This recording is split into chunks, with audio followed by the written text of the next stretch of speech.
Hey y'all, welcome back to another YouTube video for What Else Is Going On, aka We Go Podcast. So I had sat down to do this actual video 2 days ago.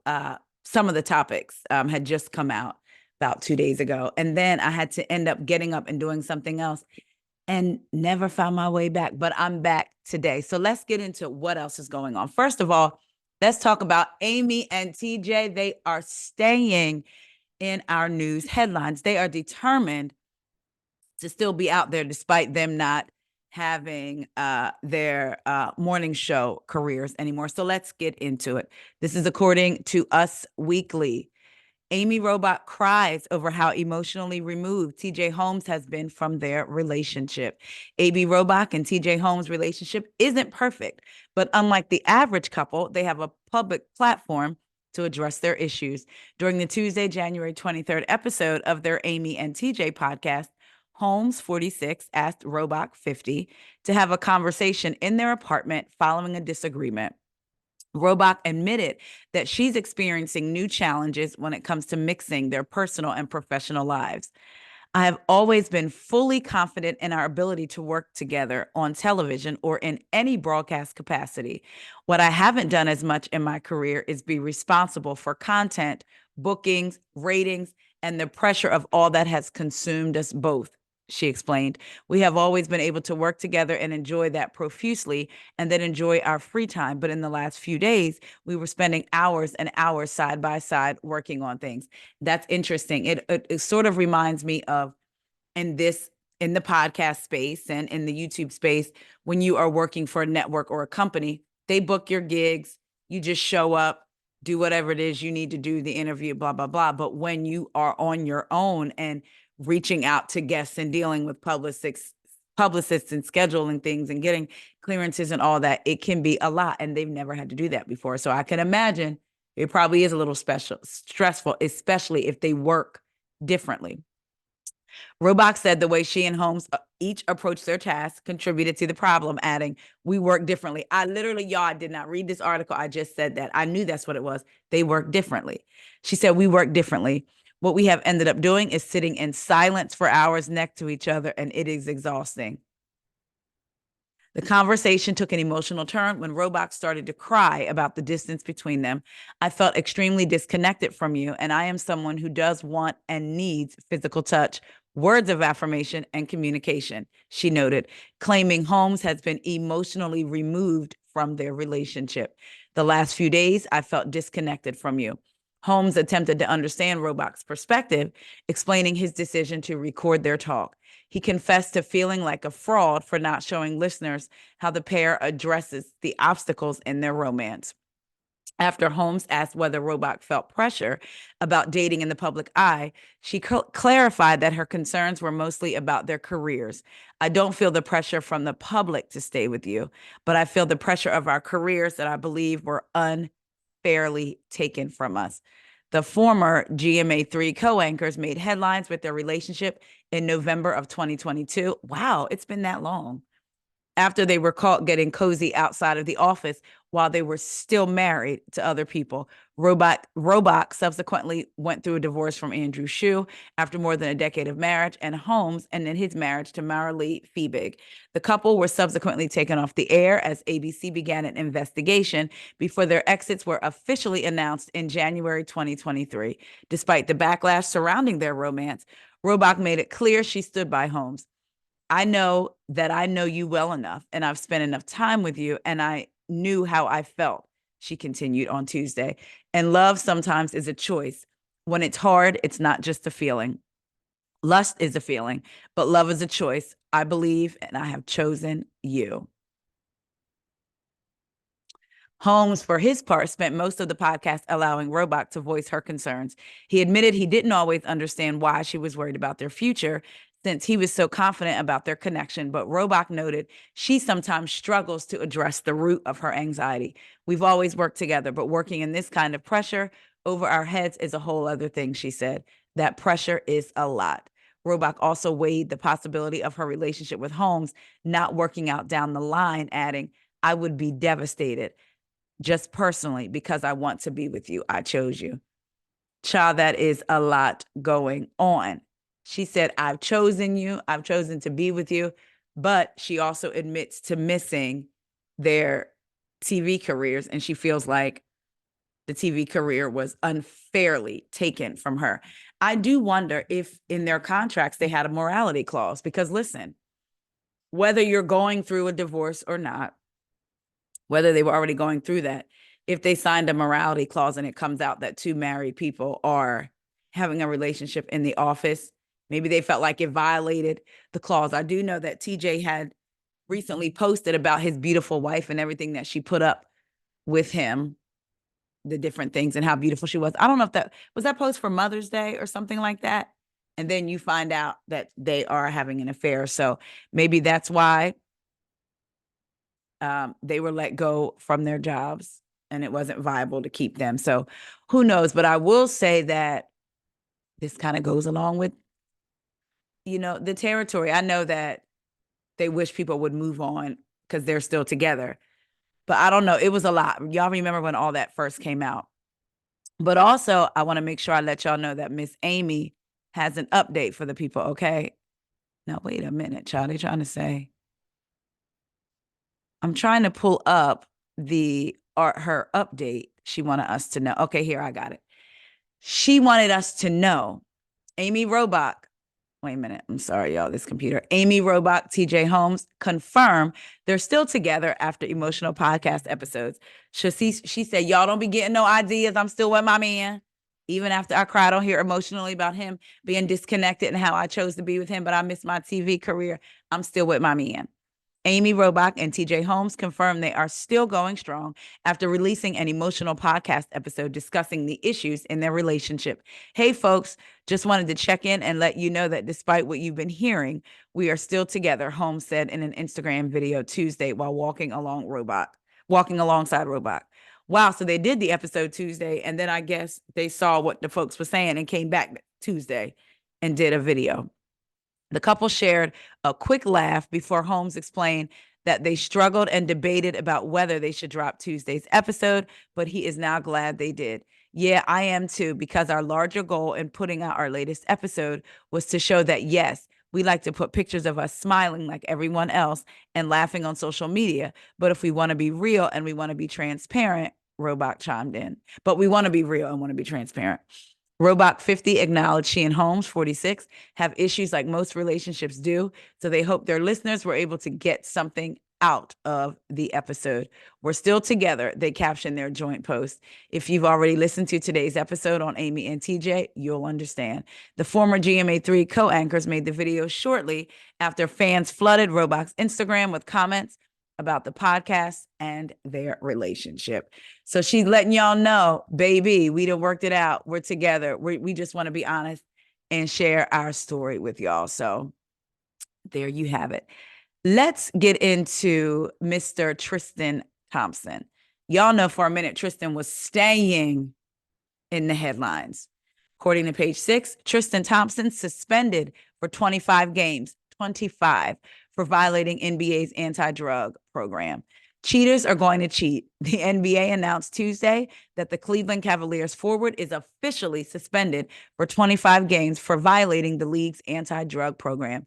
Thompson tested positive for banned substances, ibutamoren and SARM-LGD-403. Which are considered performance enhancers as they increase user strength and improve recovery. The NBA champion suspension will begin with Cleveland's road game against the Milwaukee Bucks Wednesday. Thompson, 32, has yet to address the suspension. Thompson's agent, Rich Paul, didn't immediately return page 6's request for comment. The athlete, the athlete who also doubles as a reality star while sometimes appearing on the Kardashians when he is and isn't cheating on Khloe Kardashian, page 6 as well for that. Rejoined the Cavaliers in September after signing a 1-year contract. Thompson, who previously spent 9 seasons with Cleveland, won an NBA title with the Cavs in 2016. He appeared in 4 straight finals on teams led by LeBron James, with whom he played late last season on the Los Angeles Lakers. The basketball player amped up his excitement about rejoining the Cavs about a week ago, showing fans on Instagram that he reunited with his former jersey 13, number 13. Never let anything stop you from your vision. Manifested big things. We started here in the land together in 2011, and through thick and thin, you were mine, he wrote. Wearing any other number didn't feel right. Back together, number 13, forever. And now he has been suspended for 25 games. This may be, excuse me again, y'all, my Red Bull. I bought a Red Bull this morning, was holding out to drink it this afternoon. And now I can't find it in my car. And before y'all go, my car, I always keep my car clean, whether I have passengers in it or not. I love a clean car. Like sometimes I use it as my office. I'll sit, eat my lunch or whatever.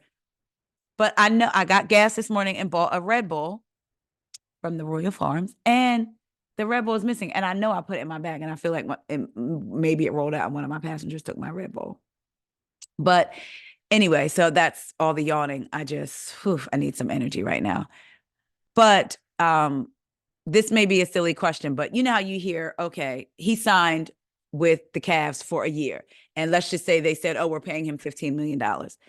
Do they get paid per game? Like, is there a deposit that comes in per game? Like with the Housewives, how they get a deposit after their episode, I believe. Because I was going to wonder if he was suspended without pay for these 25 games, or it doesn't matter.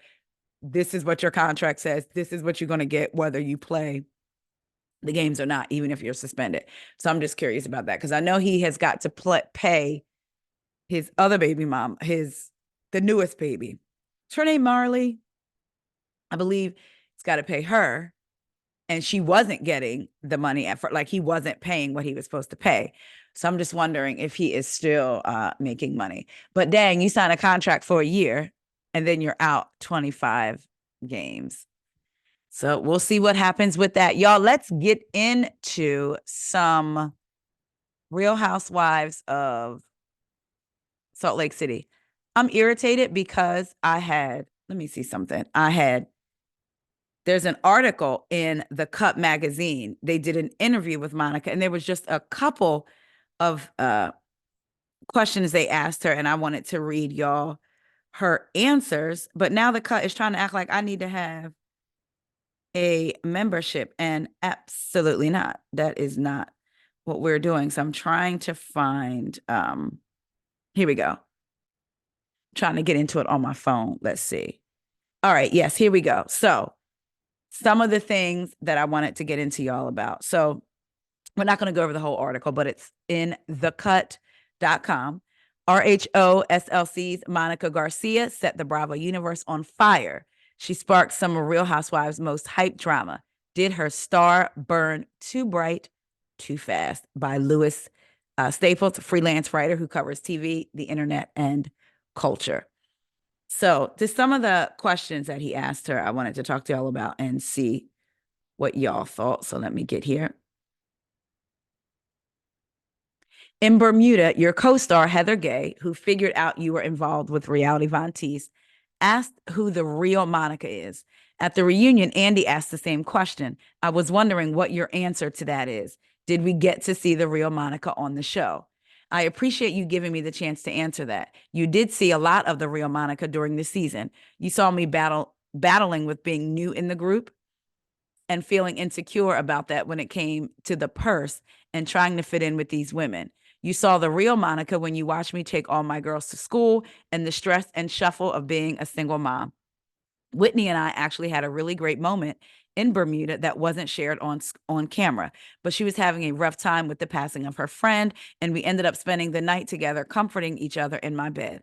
I think there were a lot of very real moments throughout the season, and there were a lot of moments that I wish I could have done differently or changed.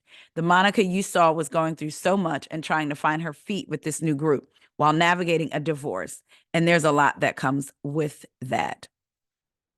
So I want to get to another question. Oh, this is about her mom, which I thought was interesting. Let's talk about your mother, Linda. You said at the reunion that even before filming, you knew people were going to see some shit about your relationship. Excuse me, y'all. Y'all know I don't curse, but you know, who's in there? Why did you decide to bring her on the show? Was there a small part of you that wanted us to see what you've been dealing with?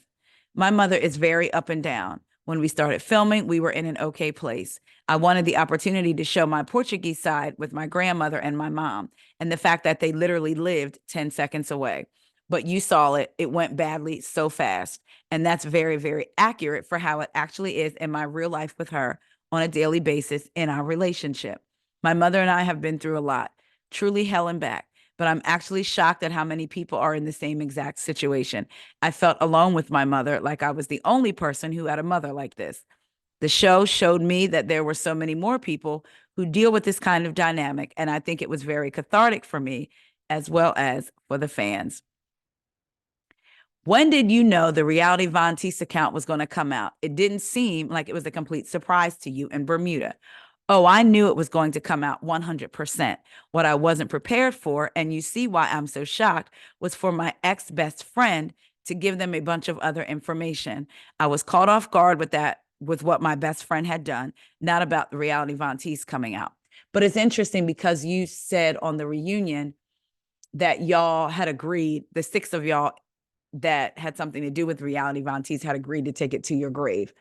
So you want to be on this, so you agree to take it to your grave, but yet you want to be a part of this show so bad that you're willing to be like, forget it. I know this is going to come out and whatever, as long as I get what I want out of the deal. Is that what it was?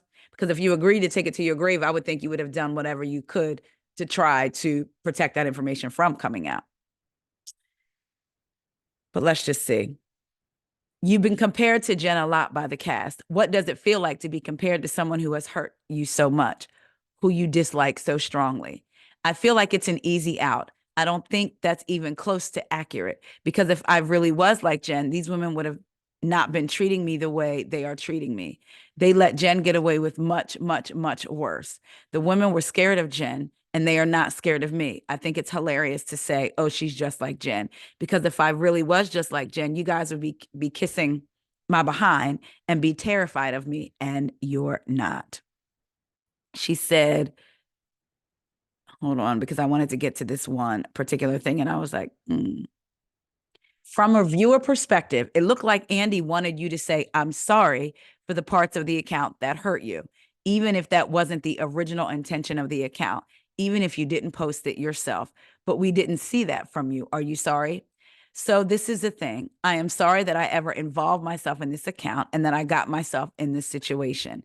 The reason why I did not apologize is because I'm not going to give a fake apology. I guess that's fair. At the moment, I did not have it in me to apologize because the women were relentless. I felt like they still weren't willing to hear me out.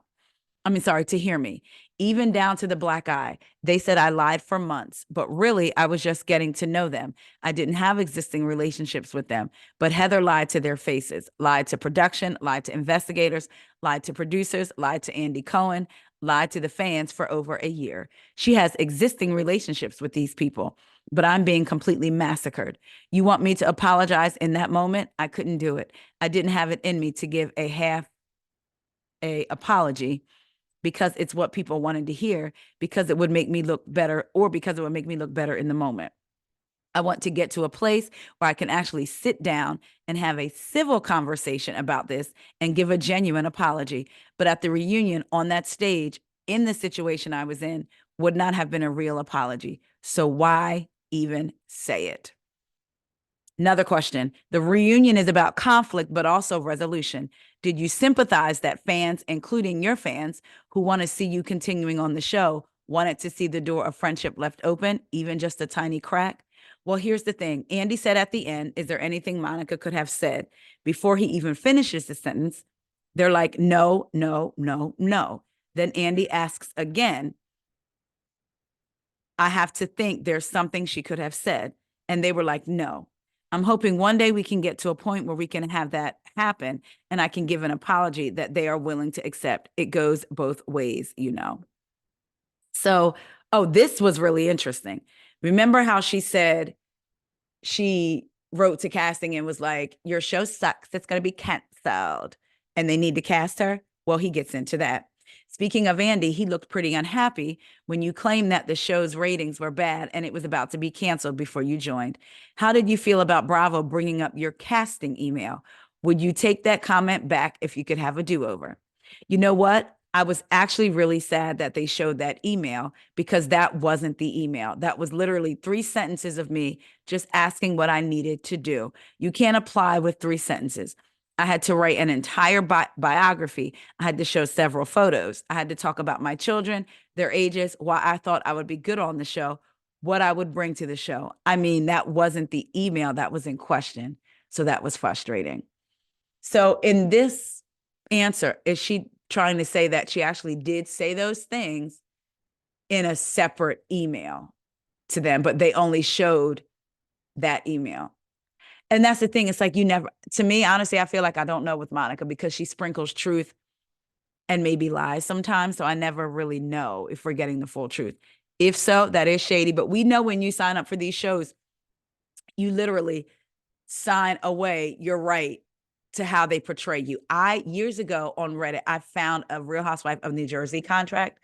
And it basically, and I'm paraphrasing, but basically, like, you agree to allow us to portray you in the way that will fit for the show. So there is another question that I wanted y'all to see because I was like, oh, wow. Here it is. Why did you lie about visiting Meredith's store before? It seemed like such a shady thing to lie about.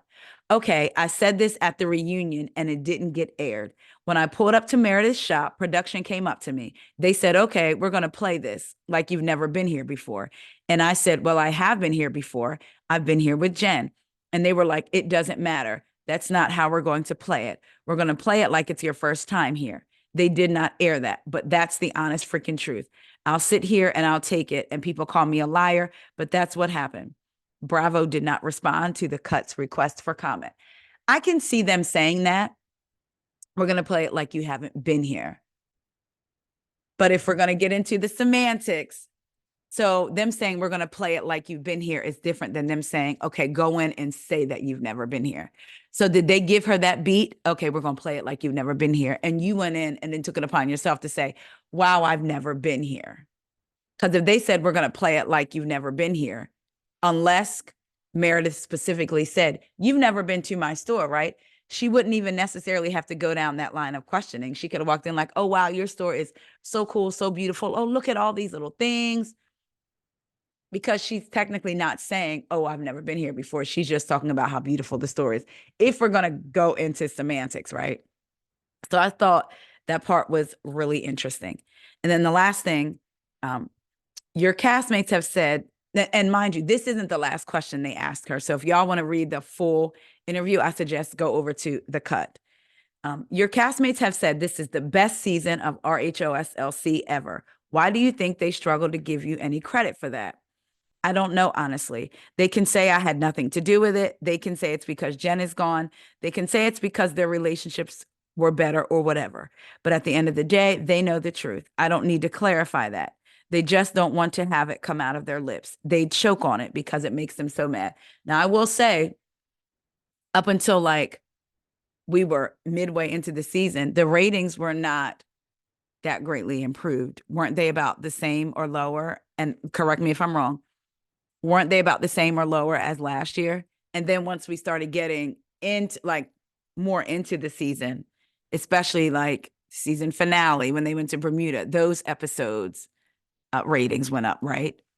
So I don't believe she came in and from the bat totally jumped the ratings. I'm sorry, I do have to read it. This is the last question.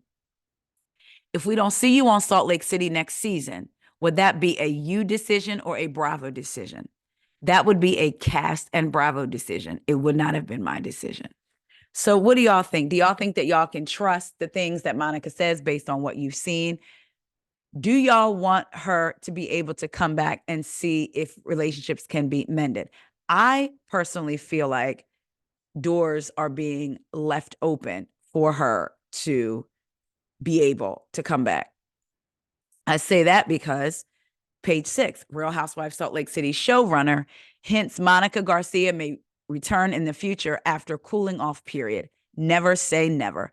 Monica Garcia is off the Real Housewives of Salt Lake City for now, after news broke that the business owner would not be filming for season 5 following her tumultuous tumultuous debut on the hit Bravo show, showrunner Lori Gordon told Variety Tuesday that fans should never say never about her possible return in the future. The women just need a cooling off period, and I think it's just too soon, Gordon said, referring to the drama of the most recent season. They've articulated it. It's too soon for them to re-enter into a friendship, a trusting friendship. Not enough time has passed. So I do believe that they're leaving the door open. I believe when Heather was on Watch What Happens Live, Andy used the word paused. So I think that they're leaving the door open, and I think they're gonna wait and see two things. They wanted to see if the audience was going to cut up and what the audience response was to them announcing that she's not coming back after the reunion. Well, before the reunion, and then us seeing the reunion.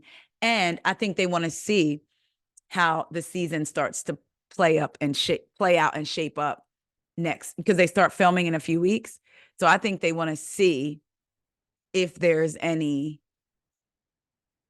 possibility of, oh, this being a good season without Monica. And I'm not saying that there is no possibility, wrong choice of words, but I mean, I think they just want to see in their minds, we know they want drama. So is it drama filled enough and intense enough without Monica? And then I think if they're feeling it's not, they're going to bring her back in, maybe through Mary, have a dinner or a luncheon, and Monica show up. So I definitely feel like they want to bring her back.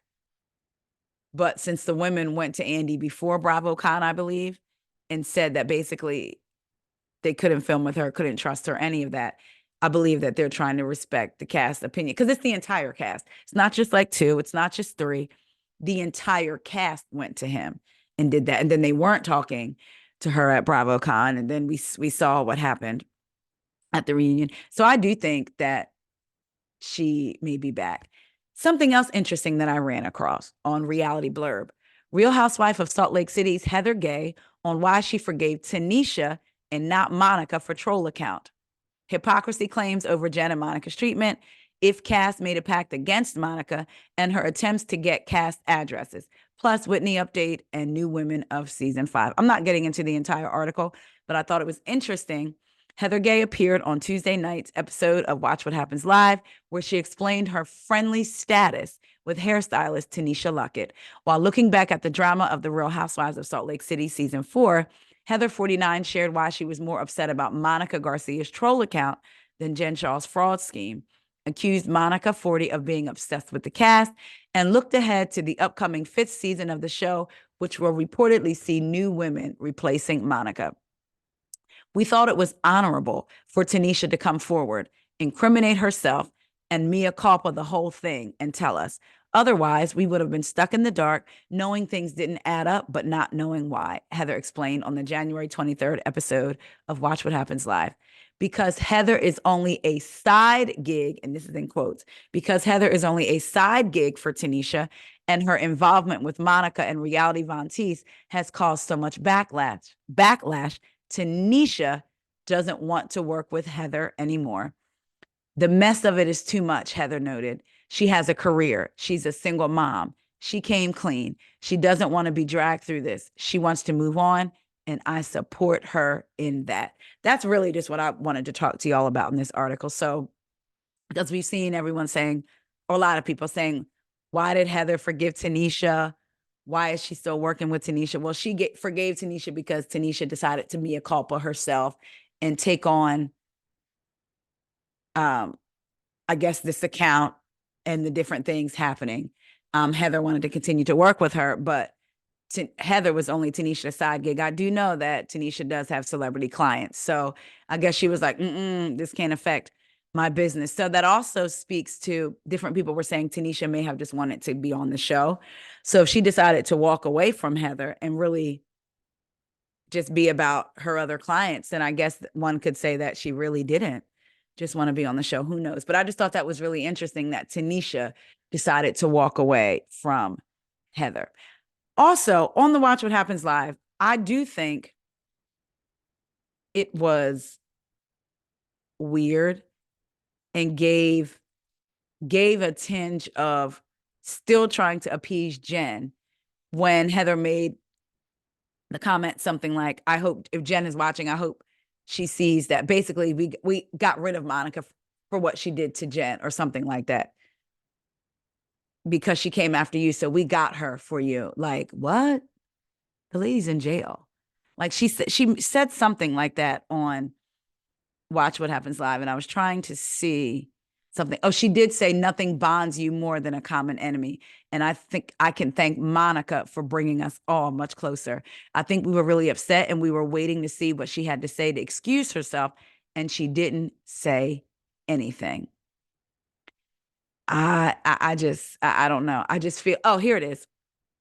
It's about Jen. After finally admitting that Jen gave her a black eye, Heather reacted to Jen or whoever is posting on social media on her behalf response to the matter, which threatened a lawsuit and accused Heather of slander and defamation. It was a typical response, and I think she absolutely watched it, and I hope she's glad that we at least uprooted Monica, who had really been going after her the whole time. Girl, you hope that Jen is glad that y'all uprooted Monica because she had been going after Jen the whole time. To me, it felt very like, you still trying to appease this woman behind bars? I don't know. What do y'all think about Heather? Have y'all's opinions changed about Heather? There are people that loved Heather in the beginning when the show first came on, said she was relatable. Then some seasons in, wasn't feeling Heather anymore. Then is now saying she's iconic. Receipts, proof, timeline, screenshots, everything. What do y'all think? Have you gone from you didn't care for Heather, but this season you saw her differently in her eyes? Or was the reunion the thing that changed how you felt about Heather? Her crying and carrying on. And I'm going to say this. I'm looking at it and I can see both sides of it. I can see Monica being like, I was really only trying to expose Jen. I really didn't mean to hurt y'all, if that's what she had led with once she got caught, right? I can also see the ladies not feeling comfortable filming her. And that just is what it is. I can see that. Like when you hear, we saw her on video, or it was either on video, the voice note, or through the DMs from Reality Von Teese when she wanted Heather's address. She wanted Tanisha to give her Heather's address so she could ride by there. Then she's watching the cameras in Jen's house more than once. She drove by Jen's house on more than one occasion. So I can legitimately see why the women wouldn't necessarily feel comfortable filming with her. I know if it was me, I wouldn't. But I also, again, can see the question being asked, is there a way to move forward? So what do y'all think? Do y'all want to see Monica back? Do y'all want to see the fallout of it all and then them try to make up with her? Or are you like, I'm glad she's gone, good riddance to bad rubbish? Just let me know. Let's get into the OC. Bravo really said, we're going to shake some things up in the OC. So Alexis Bellino rejoins Real Housewives of Orange County in friend role, spotted filming with Heather Dubrow and Emily Simpson. Alexis Bellino has rejoined the Real Housewives of Orange County in a friend role. Page 6 can confirm. Alexis is back. A production source raves to us, adding that she is expected to film for the entirety of season 18. Earlier this month, Page 6 exclusively reported that she received a formal offer to rejoin the cast. Shortly after production kicked off, Bellino was spotted filming with Heather Dubrow and Emily Simpson this week. The trio was seen enjoying a meal together, captured by a nearby camera person. Per one photo surfaced by fans via social media, Dubrow and Simpson were seen indulging in what appeared to be espresso martinis, while only Bellino's back and cascading blonde curls are visible.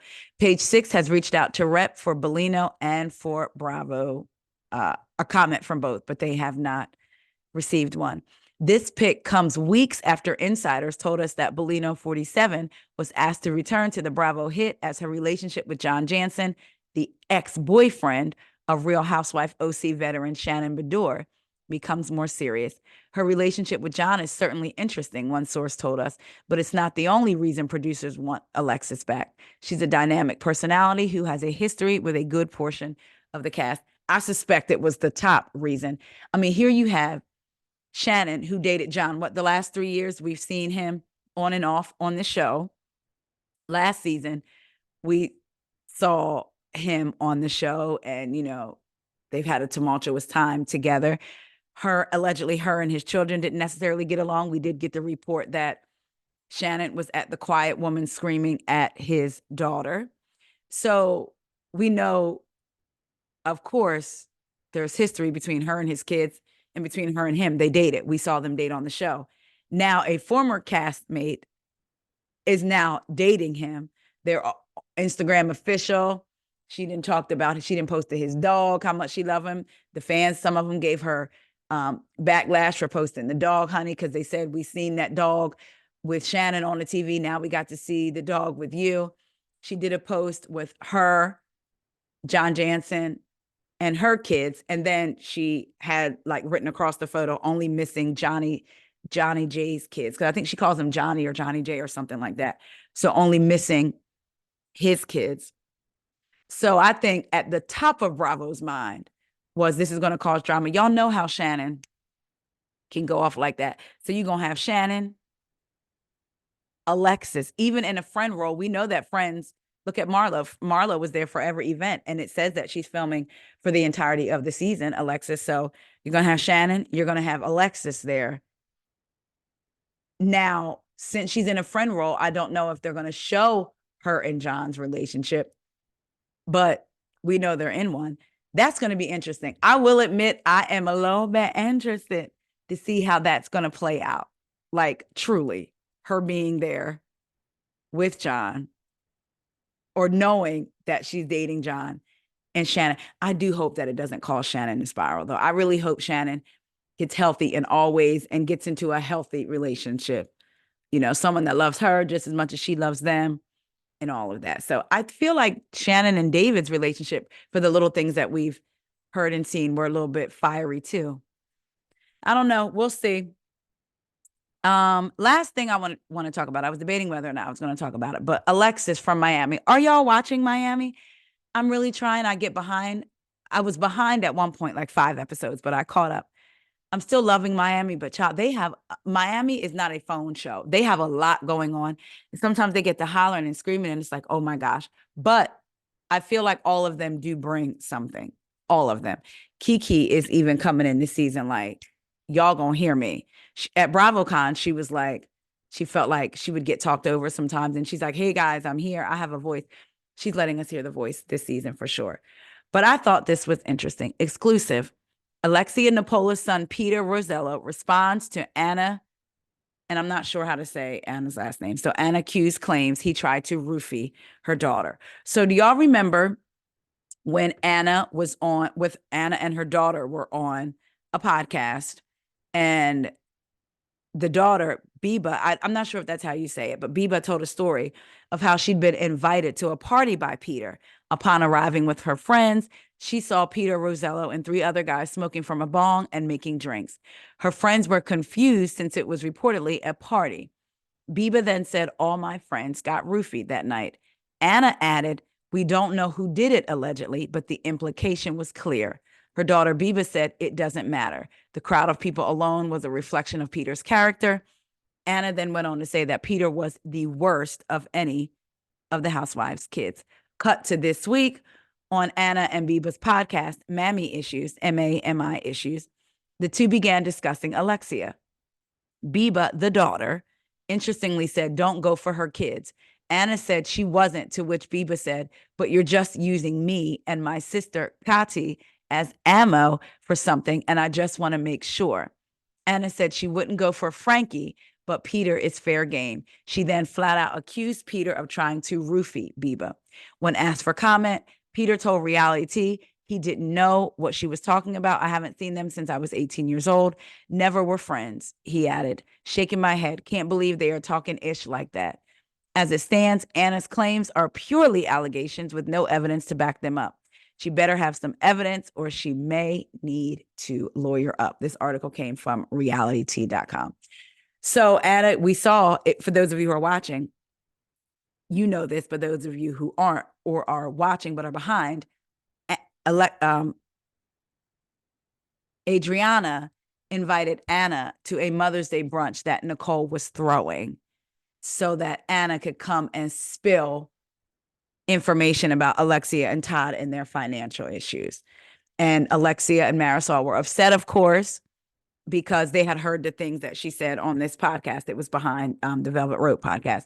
They heard the things that she had said on that podcast. So they understandably didn't want to be around her. But now she's fast forwarding, I guess the episode's aired, and now she's talking about it and accusing Peter of allegedly roofing her daughter. So it's interesting that the daughter was like, don't go after kids. You're using me and my sister. So it makes me wonder, Anna, do you kind of want to sort of be back on the show?